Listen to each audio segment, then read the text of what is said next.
Nagsilbing magulang ng isang batang ulila ang mga pulis sa Sindangan, Zamboanga del Norte para paaralin, alagaan at ituwid ang kanyang buhay. Sa Facebook, ibinahagi ng gurong si Cyril Jones Sidlao mula sa Buyos Elementary School ang kabutihan ng mga tauhan ng Sindangan Municipal Police. Nagtaka raw siya nang magtungo ang 2 pulis sa kanilang paaralan upang i-enroll ang isang batang lalaki.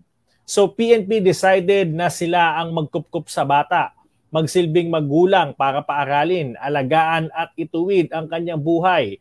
Nakakataba ng puso. Saludo ko sa inyo.